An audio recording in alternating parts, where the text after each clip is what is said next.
Muy bien, les invito a que abran su Biblia en el libro de Apocalipsis. No creo que sea muy difícil de encontrar, ¿verdad? Vale.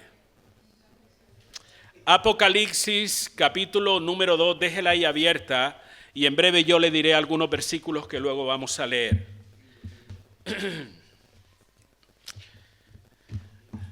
Apocalipsis, capítulo 2, déjela ahí abierta. Si alguien tiene su móvil operativo, le ruego como siempre, por favor, póngalo en modo silencio para que no hayan interrupciones en esta mañana. Primera de Juan, capítulo 4 y versículo 8, hace una de las declaraciones más poderosas que nosotros encontramos en la Biblia. Es una declaración respecto a quién es Dios, a cómo es su carácter, cómo es su naturaleza. ¿Saben cuál es esa declaración? Dios es amor. Así dice la palabra. Dios es amor. Tal vez a usted no le impacta porque hemos trillado tanto la frase, la hemos repetido de mil maneras diferentes que a veces ni nos paramos a pensar y a reflexionar en esa gran declaración que nos dice la palabra de Dios. Dios es amor. Y es una gran revelación que nosotros vemos manifestada a lo largo de toda la Biblia. Desde el libro de Génesis hasta el libro de Apocalipsis, si hay un atributo que resalta, hermano, en las Escrituras, es el amor manifestado de Dios. Lo vemos en el orden, la perfección y la hermosura de la creación.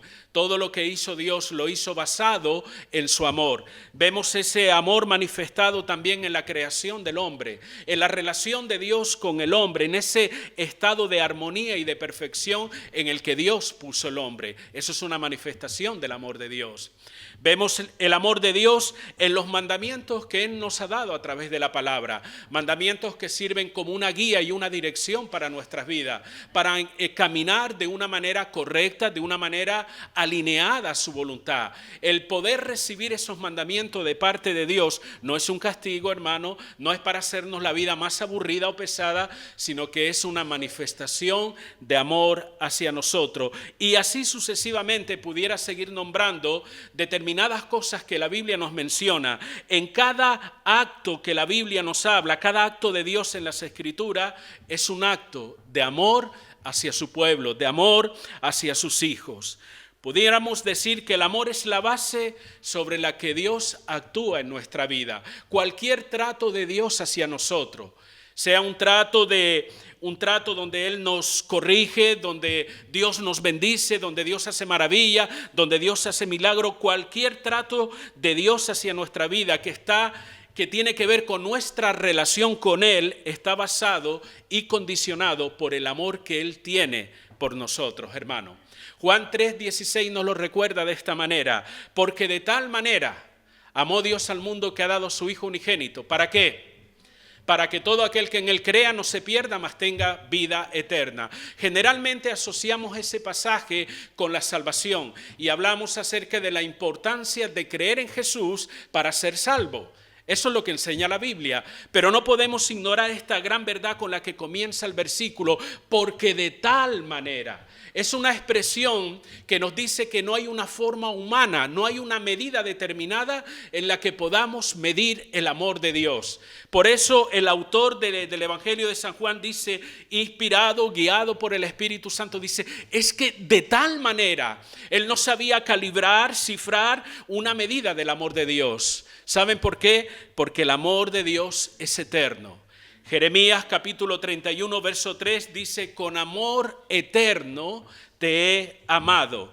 Otras versiones de la Biblia, como la Nueva Traducción Viviente, dice de la siguiente manera, con un amor inagotable. El amor de Dios nunca se agota. Él te ama hoy, te ama mañana y te amará por los siglos de los siglos. Amén, hermanos. Amén. Es así. Dios te ama y te ama con un amor que nunca se acaba, es inagotable, ese es el amor de Dios. Un amor que nosotros estamos experimentando hoy. Lo experimentamos por medio de la salvación que nos ha dado al creer en Jesucristo. Experimentamos su amor a través del perdón de nuestros pecados. Cuando usted y yo pecamos, hermano, porque pecamos, ¿saben? Podemos ir con toda confianza al Señor y pedir perdón, humillarnos delante de Él. ¿Y sabe qué hará Dios? Dios nos perdonará. Y usted dirá, pero Dios lo hace, ¿por qué? Porque nos ama. porque envió a su Hijo Jesús a morir en la cruz del Calvario por usted y por mí. Sentimos o vemos ese amor o lo experimentamos en la provisión de Dios para nuestra vida. Cada día Dios nos provee. Cada día Dios nos da los recursos que necesitamos en todos los sentidos, no solamente físico. Dios nos da los recursos espirituales, Dios nos da la fortaleza, la dirección que nos hace falta. Sentimos el amor de Dios a través de la fortaleza que Él nos da en los momentos de cansancio, en los momentos de necesidad, en los momentos de confusión. Sentimos cómo Dios renueva nuestra fuerza para seguir adelante. ¿Y eso qué es? Una manifestación del amor de Dios hacia nuestras vidas. El amor de Dios se manifiesta dándonos el entendimiento que nos hace falta para conducirnos en esta vida. ¿Cuántas veces nos hemos equivocado, hermano? ¿Cuántas veces hemos tomado decisiones incorrectas, precipitadas? Decisiones que son el fruto de un acto impulsivo y no de una meditación o de una reflexión seria. Saben, el amor de Dios es tan grande que Él nos da entendimiento para poder conducirnos en la vida. Dice la Escritura, te haré entender y te enseñaré el camino por el cual debes andar. Sobre ti, dice la palabra, fijaré mis ojos. Sentimos el amor o experimentamos el amor de Dios por medio de su presencia en nosotros. Dios alentándonos, Dios animándonos. Él dice, yo no te dejaré ni te desampararé. Todo eso y más, hermano, forma parte de esa manifestación de amor de Dios hacia nuestras vidas. Ahora bien, hay otra de las manifestaciones de ese amor y que tenemos la tendencia a olvidar o pasar por alto. Es cuando Dios nos confronta, cuando Dios nos reprende también a causa de nuestro pecado. Cual buen padre, porque Dios es el mejor padre. No podemos decir un buen padre, Él es el Padre por excelencia. Y así dice la palabra que nosotros debemos acercarnos a Él como nuestro Padre celestial. Jesús lo enseñó de esa manera cuando dijo, cuando ustedes vayan a orar, Padre nuestro. ¿Cierto o no, hermano? ¿Están ahí?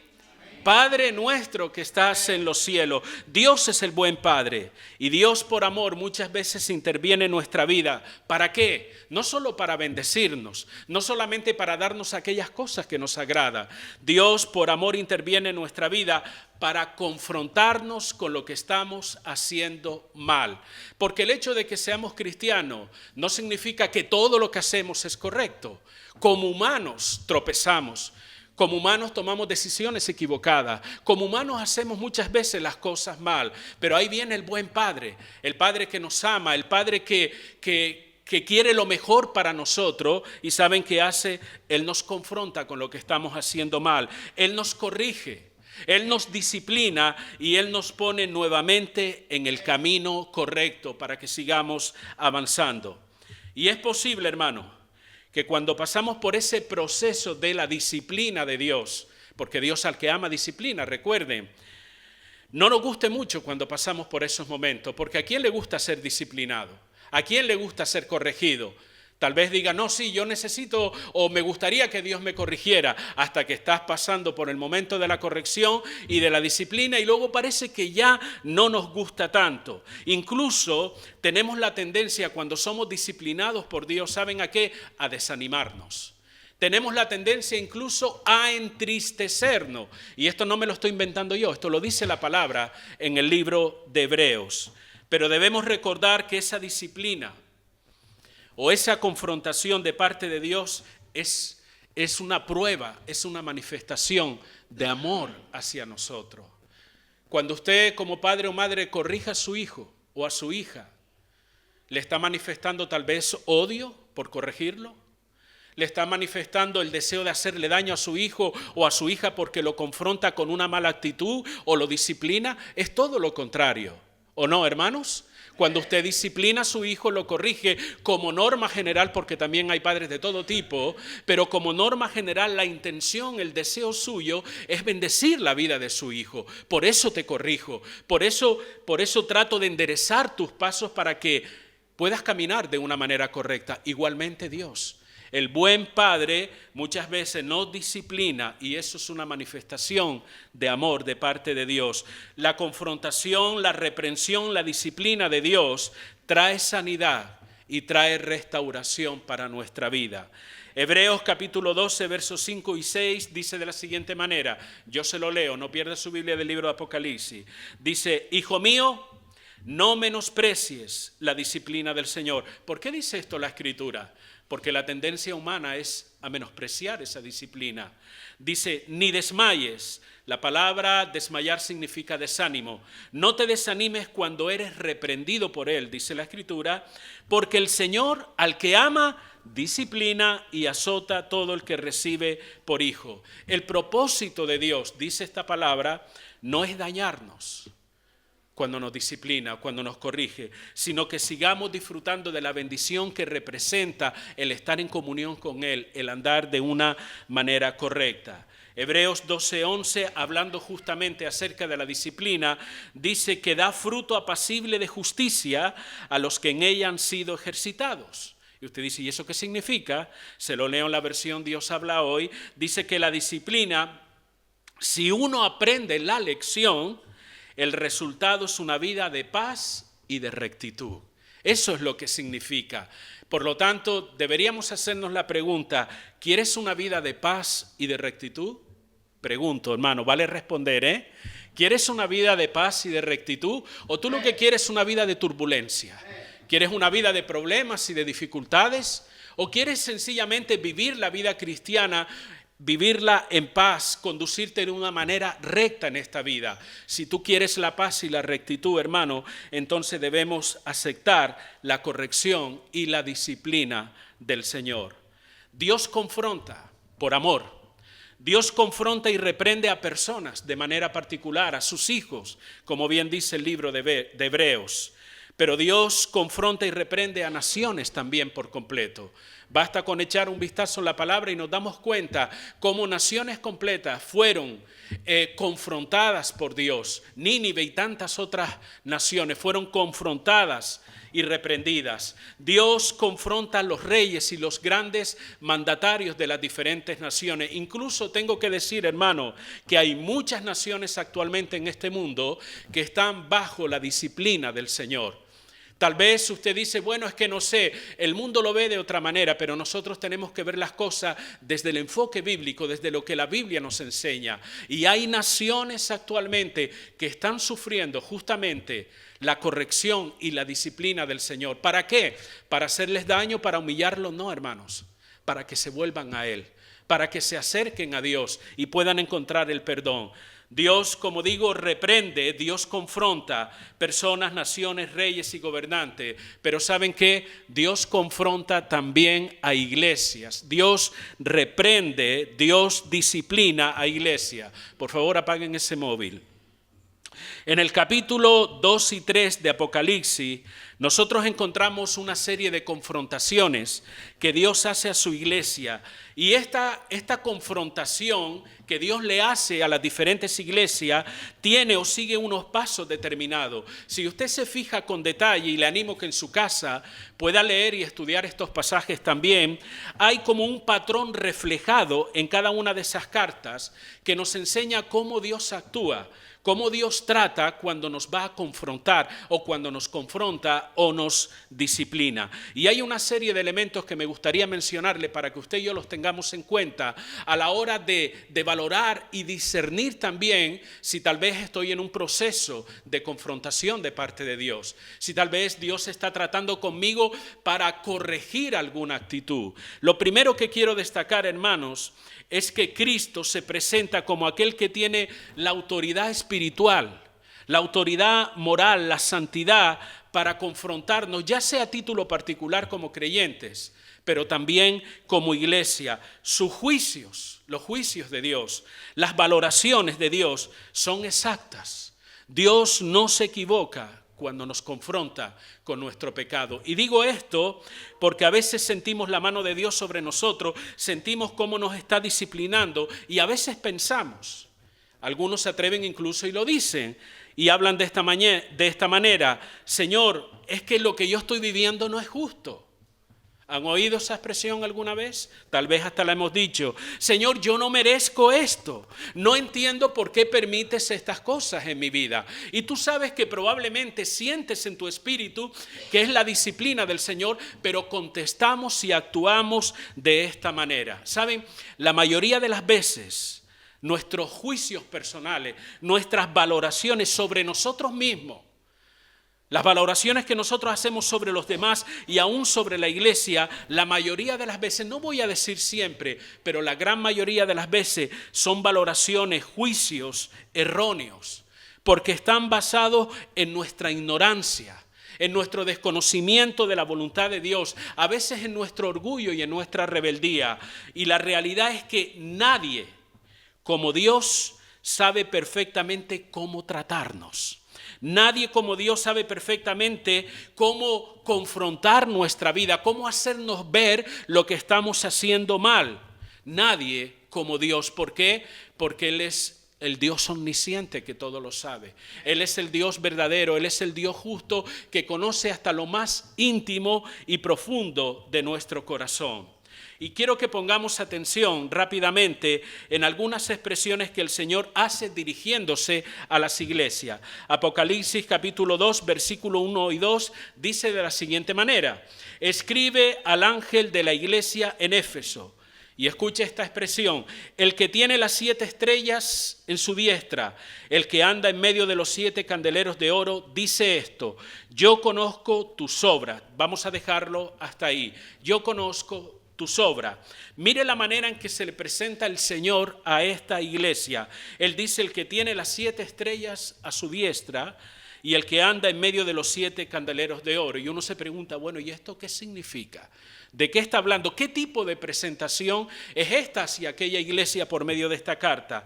Significa que Él sostiene con firmeza el liderazgo de su iglesia, que Él está recorriendo su iglesia, examinándola, o examinando la condición espiritual de cada iglesia. Estrellas tienen que ver con el liderazgo de la iglesia, candeleros de oro tiene que ver con la propia iglesia. Y lo que me está diciendo la palabra es que el Señor está moviéndose en medio de su iglesia. Él está caminando, Él está recorriendo su iglesia, mirando nuestra condición espiritual, examinando nuestra condición de vida en términos espirituales. Dios siempre está trabajando en medio de su iglesia. Dios, su interés se centra en el desarrollo y en el crecimiento de la vida espiritual de cada uno de nosotros. Hay personas que a veces piensan, bueno, quizás estamos olvidados de la mano de Dios porque no veo esta señal, no veo que suceda esto, que lo otro.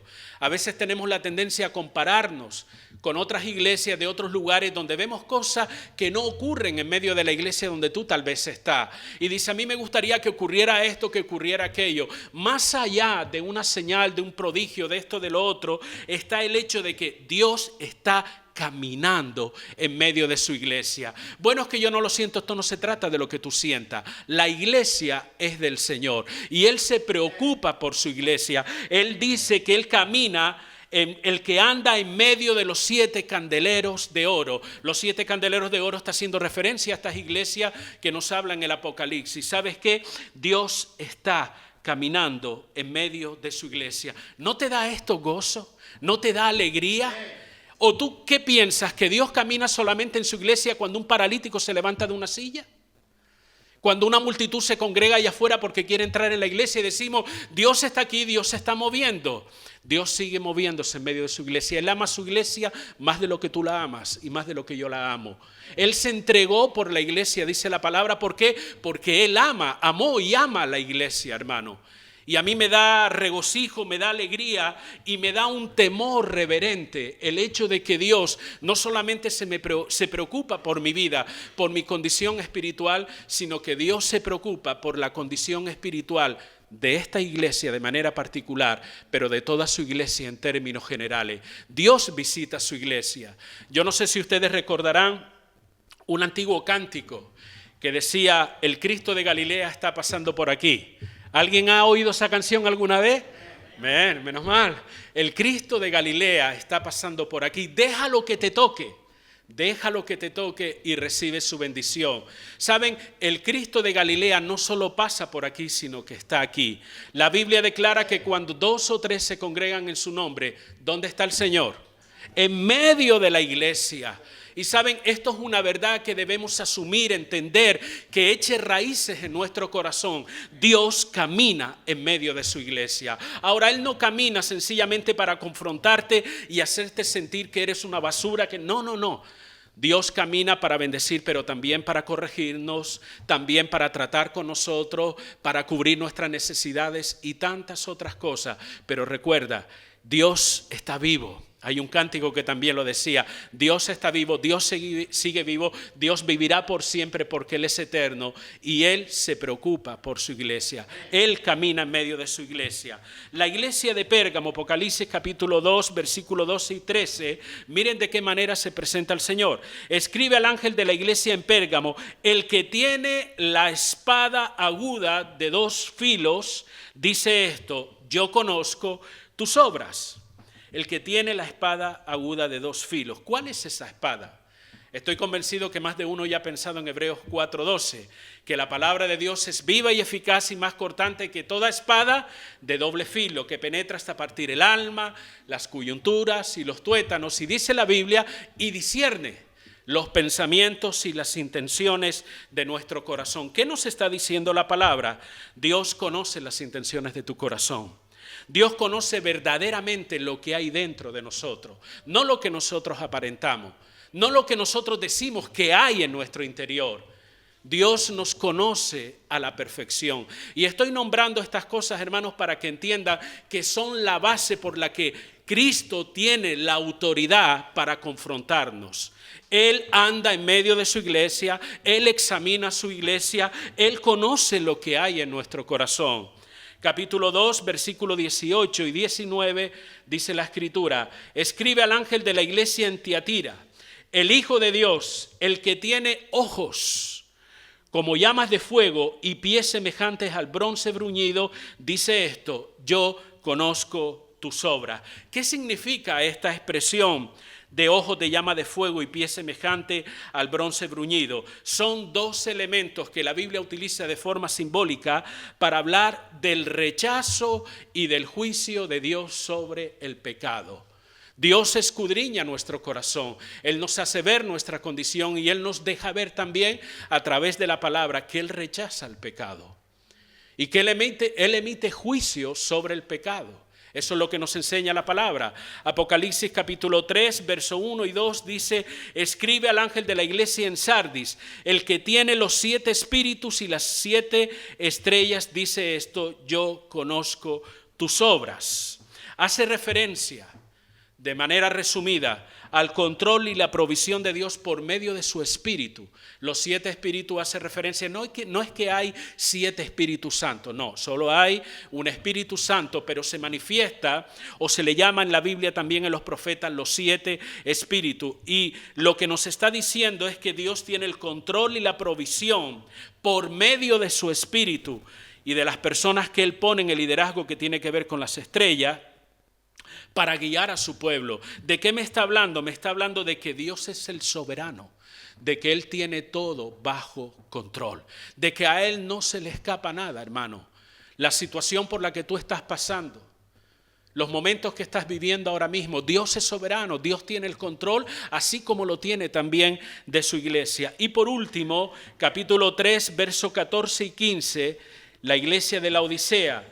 Y escribe al ángel de la iglesia en la Odisea, he aquí el amén, el testigo fiel y verdadero, el principio de la creación dice esto, yo conozco tus obras. Estas expresiones que encontramos en el versículo número 14 nos hablan acerca de la fidelidad de Dios en sus decretos y en su juicio. Dios es fiel y Dios es verdadero para cumplir su palabra.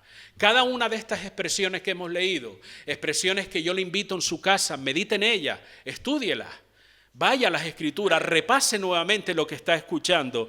Cada una de estas expresiones que forman parte del principio de cada carta que está dirigida, he nombrado 5 iglesias. ¿Por qué 5 y no nombraste las 7? Porque 5 de ellas son las que son confrontadas con su propio pecado, y ese es el tema de lo que estoy hablando en el día de hoy. Cada una de esas cartas dirigidas a las diferentes iglesias nos habla de los diferentes aspectos del carácter de Dios. Vamos a decir, Dios es el remitente, el que envía la carta, y a través de cada una de estas declaraciones Él está diciendo quién es Él. ¿Y qué es lo que dice? Él es el omnisciente. Él es el omnipresente, Él está en medio de su iglesia, Él es el omnisciente, lo sabe todo. Él es el santo, el soberano y el fiel y verdadero, dice la Escritura. Y eso, hermano, nos enseña que solo Dios es el único que puede hacer un examen exacto de nuestra vida.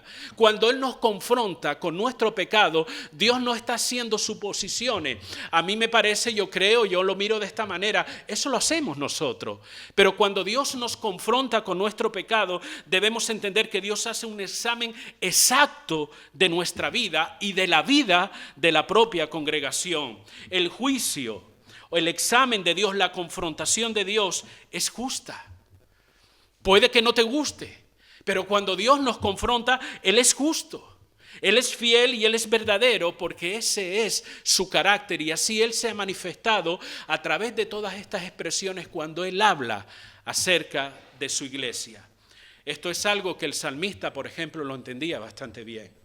En el Salmo 139, y citamos la semana pasada, el versículo 23, el salmista ora de esta manera: examíname, oh Dios, y conoce mi corazón, pruébame y conoce mis pensamientos y ve si hay en mí camino de perversidad. ¿Por qué el salmista habla de esta manera? Porque el juicio de Dios, la valoración de Dios, la confrontación de Dios es exacta, es justa y verdadera. Si nosotros nos examinamos generalmente, a veces no somos lo suficientemente honestos. Nos examinamos comparándonos con otras personas. Y generalmente con aquellos que están peor que nosotros. Y decimos, bueno, yo por lo menos no soy como aquel fariseo y el publicano cuando fueron al templo a orar. Yo hago esto, yo hago lo otro, yo hago aquello. Yo no soy como aquel, que lo único que decía aquel pobre hombre es: sé propicio a mi pecador. Pero el fariseo se comparaba con aquel. Así son nuestros juicios, así son nuestras valoraciones.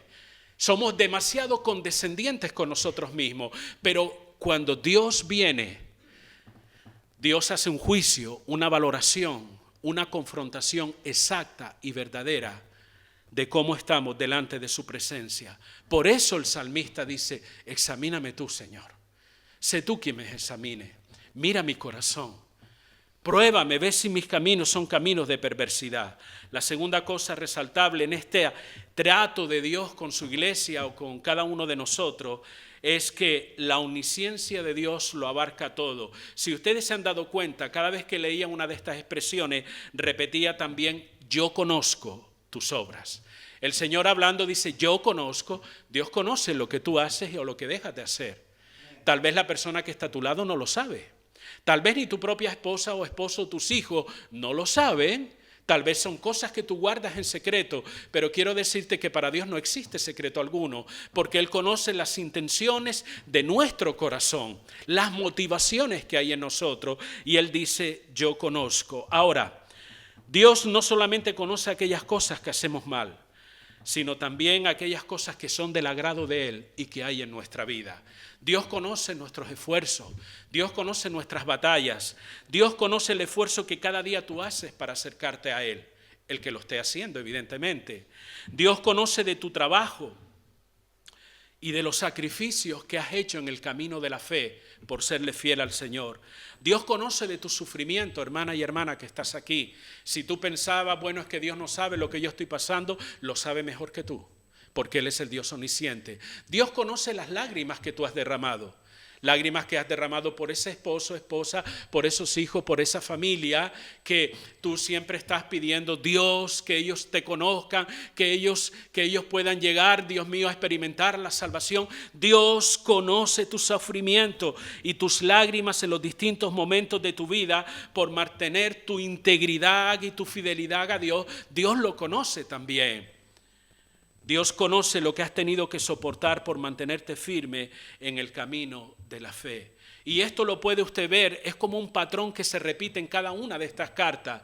Dios dice, yo conozco de tu arduo trabajo, de tu paciencia, de que has probado a los que dicen ser apóstoles y no lo son. Y así sucesivamente, Dios resalta también las virtudes buenas, aquellas cosas que hacemos bien, no solamente señala nuestro pecado. Y usted dirá, bueno, ¿y qué me quieres decir con eso? Mire, al mencionar todos los aspectos positivos de las diferentes iglesias, esto me enseña que la confrontación de pecado que Dios hace en nuestra vida tiene el propósito de seguir perfeccionando nuestro andar cristiano, ayudarnos al crecimiento espiritual. Dios no hace un juicio, Dios no hace una confrontación para enterrarte, para amargarte la vida. Dios no te confronta ni me confronta con mi pecado para hacerme daño.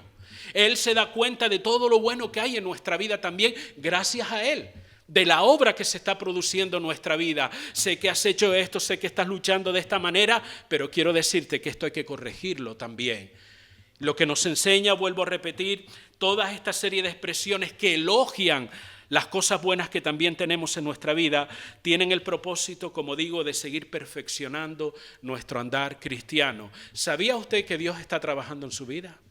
¿Lo sabía? Pues yo no siento, da igual lo que tú sientas. Aquí no se trata de siento esto o siento aquello. Se trata de que Dios está haciendo una obra.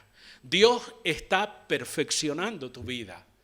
Y Él lo hace de la manera que Él quiere hacerlo. ¿Por qué? Porque Él es soberano. Y Él conoce la mejor manera de tratar con cada uno de nosotros. Dios conoce nuestras torpezas. Dios conoce nuestras debilidades. Dios conoce las equivocaciones que hacemos, las malas decisiones que tomamos en el camino. Dios lo conoce todo, pero eso no le impide para que Él siga trabajando, perfeccionándonos, haciéndonos madurar, como dice la Escritura, preparándonos para toda buena obra, nos enseña la palabra. Debes considerarte privilegiado, el saber que hay un Dios soberano, el creador de todo lo que existe, que está interesado por ti, que está interesado por tu vida, que está interesado por tu día a día, que está interesado por tus problemas, que está interesado por tu familia, por tu futuro, por todo eso y más. Dios está interesado. ¿Sabes por qué? Porque te ama. Ese es el amor de Dios. Él está perfeccionando tu vida porque te ama y quiere lo mejor para ti. La tercera cosa que nosotros notamos en este patrón de conducta de Dios hacia nuestra vida es que llega el momento donde Dios señala también nuestro pecado. Directamente, Dios no adorna nuestro pecado. Dios no trata de suavizarlo o de restarle importancia. En la mayor parte de estas cartas, que vuelvo a repetir, le invito a que las lea en su casa, Dios dice directamente en ese estado de confrontación, tengo contra ti esto. Léalo porque lo dice la Escritura. Has hecho esto, está muy bien, pero sabe, tengo unas pocas cosas contra ti. Y enseguida el Señor les dice cuál es el problema o cuál es el pecado. Ahora, la pregunta que se nos presenta es, ¿por qué habla el Señor de esta manera como si de algo personal se tratara? ¿Por qué no dice, has hecho esto mal? Sencillamente dice, tengo esto contra ti. ¿Por qué? ¿Es que es algo personal con el Señor? Quiero decirle que sí. Todo pecado, independientemente de lo que usted y yo hagamos con respecto a ese pecado, todo pecado es una ofensa directa primeramente a Dios, a su santidad, a su amor, a su justicia. Usted dice, bueno, pero esto no lo hice pensando en Dios, yo no he blasfemado el nombre de Dios, sé que lo que hice está mal, pero no tiene nada que ver con Dios, una cosa y no. Cualquier pecado que nosotros cometamos es una ofensa directa a Dios y un desprecio a su gracia salvadora, un desprecio a su favor sobre nuestra vida. Tal vez usted diga, oye, eso es muy duro, ¿cierto? Lo es. Cuando usted y yo pecamos, estamos ofendiendo a Dios, recuérdelo.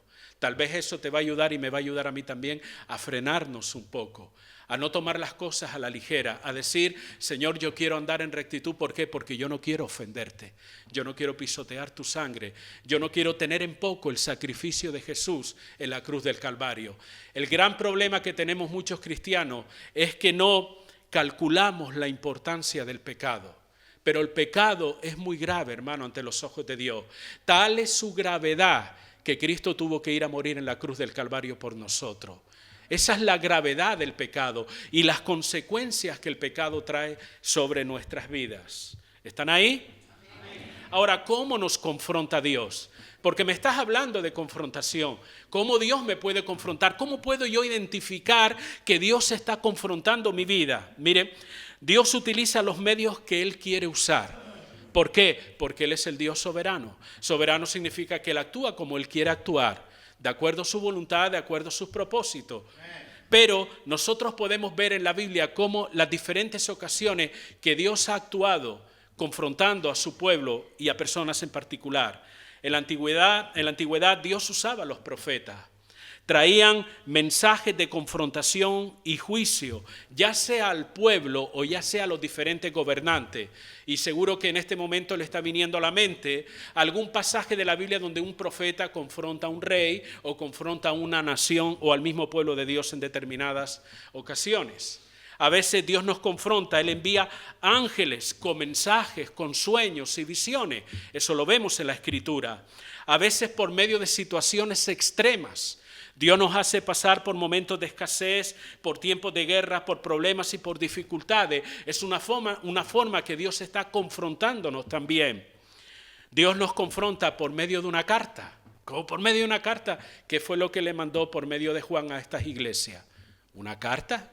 Lo que hemos leído, el mensaje a la iglesia de la Odisea, el mensaje a la iglesia de Sardis, fueron cartas enviadas donde Dios dijo, escribe y mándale esto al ángel de la iglesia, mándale esto al responsable de aquella iglesia. ¿Y cuál era el contenido de la carta? Una confrontación de parte de Dios. Pero hoy día, ¿cómo soy confrontado por Dios?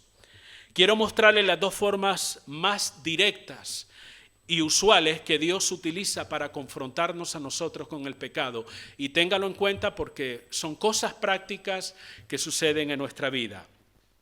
La primera cosa que Dios utiliza, entre otras, vuelvo a repetir, permea la idea y es más importante el hecho de que Dios es soberano y Él puede usar lo que Él quiera, ¿vale? Pero como norma general, Dios está confrontándonos a nosotros como creyentes en esta era de la iglesia. La primera forma es a través del estudio de la palabra de Dios. A través de la Biblia, Dios nos confronta. No cuando tú lees un pasaje de vez en cuando. Porque algunos dicen, pues yo no he notado que Dios me haya confrontado con la Biblia. Claro, probablemente porque no la lees o porque no la estudias. Pero dedícate a estudiar las Escrituras y tú verás que la Biblia es como un espejo donde uno se está viendo. Y uno se da cuenta, caramba, esto lo hago yo.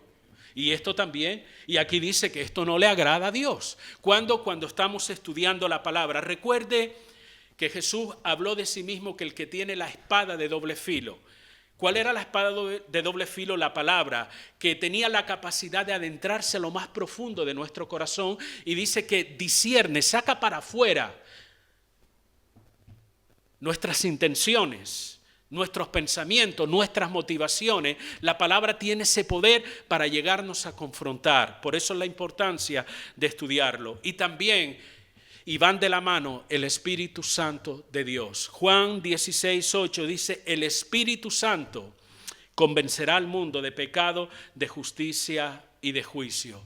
Son dos elementos, aunque no me gusta utilizar esta expresión, son dos elementos que Dios utiliza en nuestro día a día, en nuestro caminar, ya sea a título particular o como iglesia, para confrontarnos, para examinarnos, para que podamos rectificar muchas cosas, para que adaptemos nuestra vida a la voluntad de Dios, a través de su palabra y bajo la dirección del Espíritu Santo. Recuerde que la Biblia dice del Espíritu, el Espíritu de verdad os guiará a toda la verdad. En tu estudio de la palabra, tú vas a notar cómo el Espíritu Santo se va a mover. No solamente se mueve en una reunión, cuando alguien está quebrantado, lleno de gozo y decimos el Espíritu Santo se está moviendo. El Espíritu Santo se mueve cuando tú estudias de una manera seria la palabra. Y vas a notar la dirección de Él en medio de las Escrituras, cómo las verdades de la palabra van a saltar de en medio de esas páginas y te van a hablar directamente a tu corazón. Dios nos confronta en estos días a través de su palabra, pero vuelvo a repetir, téngalo presente, Dios sigue siendo soberano. Él puede usar la manera que Él quiera con cada uno de forma particular. Yo no soy quien, y ninguno de nosotros, por muy listos que seamos, no somos quien para decir lo que Dios puede o lo que Dios no puede hacer. Y cuando Dios señala nuestro pecado, la Biblia nos enseña a través de todo esto que ese pecado, Él nos advierte de las consecuencias si permanecemos en ese pecado. Consecuencias que van a venir sobre nuestra vida. ¿Saben por qué? Porque el pecado no nos deja indiferentes, hermano. El pecado hace una obra en la vida de una persona. Cuando nosotros persistimos en mantenernos en una conducta o en un pecado que a Dios no le agrada, eso genera unas consecuencias. Siempre afecta. Se produce, y lo he dicho en varias ocasiones, un estado de degradación en nuestra vida. Va a afectar nuestra manera de pensar, nuestros sentimientos, nuestras decisiones, nuestra moral y aún nuestra salud física es afectada por medio del pecado. Si no, lea los Salmos de David y se dará cuenta también. Romanos capítulo 1 habla acerca de eso. Número 4, y estoy terminando. Estamos hablando de ese proceso de confrontación que Dios hace muchas veces a nuestra vida y a nosotros como iglesia también.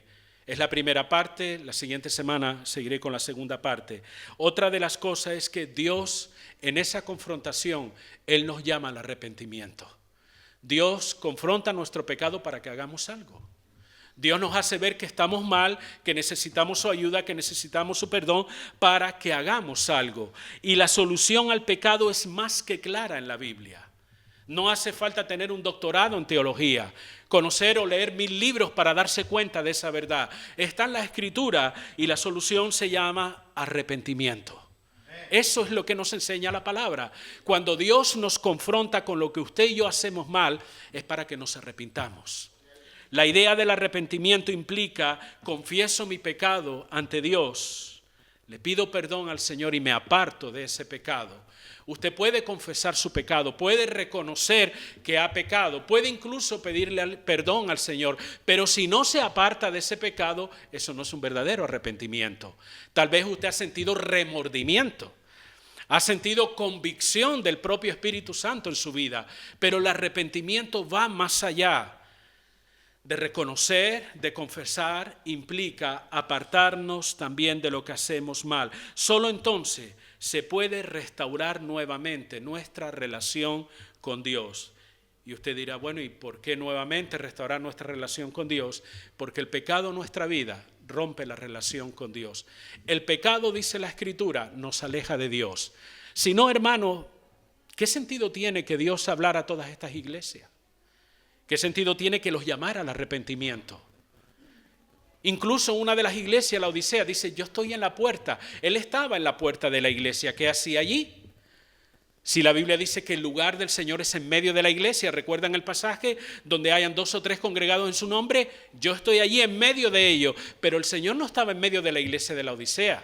¿Dónde estaba? En la puerta. ¿Y qué estaba haciendo? Tocando a ver si lo dejaban entrar. Porque las actitudes de aquella iglesia habían sacado la presencia de Dios fuera del lugar. Y el Señor se resistía porque es su iglesia y Él le señala su pecado y sigue tocando en la puerta. Como digo, el pecado rompe nuestra relación con Dios. Quiere decir entonces que si yo peco o me mantengo en ese pecado por un tiempo determinado, ¿mi relación con Dios es afectada? Eso es correcto. La suya y la mía. Nuestra relación con Dios es afectada si nosotros persistimos en el pecado. No hay posible relación con Dios en un estado de pecado. Déjeme leerle para ir concluyendo algo que nos dice el profeta Isaías en el capítulo número 1. Yo se lo leo, no se preocupe. Dice del versículo 11 en adelante. ¿Para qué me sirve, dice Jehová, la multitud de vuestros sacrificios? Harto, hastiado estoy de holocaustos de carneros y de cebo de animales gordos. No quiero sangre de bueyes, ni de ovejas, ni de machos cabríos. ¿Quién demanda esto de vuestras manos cuando venís a presentaros delante de mí para hollar mis atrios? No me traigáis más vana ofrenda. El incienso me es abominación. Luna nueva y día de reposo, el convocar asamblea, dice la Escritura, no lo puedo sufrir. Otras dicen, no lo puedo soportar. Son iniquidad vuestras fiestas solemnes, vuestras lunas nuevas y vuestras fiestas solemnes las tiene aborrecidas mi alma. Me son gravosas, cansado estoy de soportarlas. Son palabras duras, Son palabras del Señor lo que Él está hablando. Cuando extendáis, escuche bien esto, cuando extendáis vuestras manos, yo esconderé de vosotros mis ojos. Asimismo, cuando multipliquéis la oración, yo no oiré. Llenas están de sangre vuestras manos. Y dice el verso 16, lavaos y limpiaos, quitad la iniquidad de vuestras obras de delante de mis ojos. Dejad de hacer lo malo. Aprended a hacer el bien, buscad el juicio, restituid al agraviado, haced justicia al huérfano, amparad a la viuda. Y sigue el 18, venid luego, después de hacer esto, dice el Señor, y estemos en cuenta. Y si vuestros pecados fueren como la grana, como la nieve serán emblanquecidos. Si fueren rojos como el carmesí, vendrán a ser como blanca lana. ¿Se dan cuenta? En esta confrontación que Dios hace a su pueblo por medio de Isaías, y no solamente Isaías, sino Jeremías también, capítulo 10 y 11, nos habla de una manera muy similar. El pueblo religiosamente actuaba de una manera correcta, hacían esto, cumplían con aquello, pero había pecado en medio del pueblo. Y dice Dios, yo no voy a oír sus oraciones. Estoy harto de tanto protocolo, estoy harto de tanto formalismo religioso, pero sus manos están manchadas. Hay pecado en sus vidas, por tanto, yo no voy a oír vuestras oraciones. Yo no voy a aceptar de ninguno de esos sacrificios o ofrendas que ustedes van a dar. ¿Se dan cuenta cómo el pecado, hermanos, interrumpe nuestra relación con Dios? Es posible que ahora usted está pensando, bueno, pero eso es en el Antiguo Testamento. Sí, pero es que el Dios del Antiguo Testamento es el Dios del Nuevo Testamento. Él es el mismo ayer, hoy, por los siglos. Y lo que Él aborreció en aquel momento, Dios lo sigue aborreciendo hoy. ¿O usted cree que Dios ha cambiado con el tiempo? ¿Que Dios se ha vuelto más permisivo? ¿Que Dios, bueno, en aquella época no lo soportaba, pero ahora lo soporta? Eso no es así. Lo que Dios ha aborrecido siempre, siempre será aborrecido por Él. Si a Él no le agradaba el pecado en el Antiguo Testamento, tampoco lo sigue agradando hoy, porque Él sigue siendo el mismo Dios santo que fue antes, lo es ahora también. Por lo tanto, entendamos esto, hermano. El pecado rompe nuestra relación con Dios. No importa que usted venga a una reunión de la iglesia. No importa que incluso usted se quebrante bajo la convicción del Espíritu Santo, porque siente que el Espíritu le está señalando su pecado. Pero si no hay arrepentimiento, si no hay abandono de ese pecado, no hay relación con Dios. Eso es lo que nos enseña las Escrituras. Y por último, hermanos, de los pasos que Dios da para confrontarnos y que nos sirven para evaluar nuestra propia vida, si tal vez estamos en ese proceso de confrontación, es que Dios nos muestra el camino a la restauración. Dios no solamente señala nuestro pecado, Dios no solamente nos dice que debemos arrepentirnos, sino que Dios nos enseña también cómo podemos corregir la situación. Cuando nos humillamos ante Él y confesamos nuestras ofensas y nos apartamos del pecado, Dios nos va a guiar a restablecer y restaurar nuevamente nuestra relación con Él y la bendición que eso representa. Estudie estas cartas y se dará cuenta cómo Dios le dice: quiero que vuelvas al primer amor, por ejemplo, en la iglesia de Éfeso. Quiero que hagas esto, quiero que hagas lo otro para poder corregir esa situación. Es el camino a la restauración. Por eso tengo que insistir. Cuando Dios nos confronta, no es para nuestro mal, no es para hacernos daño, sino todo lo contrario, para restaurar nuestra vida, para hacernos crecer y madurar, porque Él anda en medio de su iglesia. Él observa tu vida, observa mi vida también. Y Él nos confronta para corregirnos y enseñarnos. Concluyo en esta mañana. El amor de Dios, esa gran declaración que hace la Escritura, no solo se manifiesta en aquellas bendiciones que nos agradan. El amor de Dios no solo se manifiesta en las puertas de oportunidades que se nos abren, o en la alegría que experimentamos a través de un milagro o de un favor determinado que Dios hace. El amor de Dios también se manifiesta en tu vida cuando eres confrontado con tu pecado y cuando yo soy confrontado con mi pecado también. Eso es una manifestación de amor de Dios. El amor de Dios se manifiesta a través del llamado que Él te hace al arrepentimiento, a que cambies, y Él te guía hacia el camino correcto. Dios está en medio de su iglesia caminando entre nosotros. Yo no siento eso, a mí me da igual lo que tú sientas, no estoy despreciando tu sentir, pero no se trata de lo que tú o yo podamos sentir, se trata de lo que la Biblia enseña. Tú puedes pensar que Dios está muy lejos. Dios está en medio de su iglesia, en medio de su pueblo, examinando nuestras vidas, tratando con nosotros para bendecir nuestra vida. Él está velando por la salud espiritual de tu vida y de esta congregación. Él nos sostiene con su mano, dice la Escritura, y su soberanía es la que marca el rumbo de tu vida y de la iglesia también. Y Él cumplirá sus propósitos en nosotros. Amén, hermano. Esa es o tiene que ver con la confrontación divina. La semana que viene hablaremos la segunda parte de esto. Pero llevemos esta palabra a nuestro corazón. Examinemos nuestra vida. Pregúntate si tal vez Dios está confrontándote en algún área o aspecto de tu vida y no te has dado cuenta. Bien, entonces esta palabra viene muy acorde para que reflexionemos. ¿Estás estudiando la palabra, hermano y hermana? ¿O solo buscas de vez en cuando algún pasaje que te guste, que te estimule, que te llene el corazón? También es cierto que toda la palabra de Dios llena el corazón, pero estudiemos las Escrituras con un corazón abierto a ser examinado por Dios. Que cuando abras este libro, vayas a hacer un estudio determinado de las Escrituras, le digas: Señor, examíname a través de esta palabra. No estoy tan interesado en lo que opina fulano, mengano o ciclano, porque todas las opiniones, aunque sean buenas, se sustentan en la ignorancia de muchos, en la soberbia de otros, en el desconocimiento de la voluntad de Dios, pero me interesa lo que tú piensas, Señor. Me interesa lo que dices tú como Dios omnisciente que me conoce, como Dios omnipresente que estás en todos lados, como Dios santo que eres. Me interesa, Señor, que tú me examines. Y si hay en mí camino de perversidad, ayúdame a corregir, a enmendar esta situación, porque yo quiero tener relación contigo. Padre, te doy gracias en esta mañana, Dios mío. Gracias por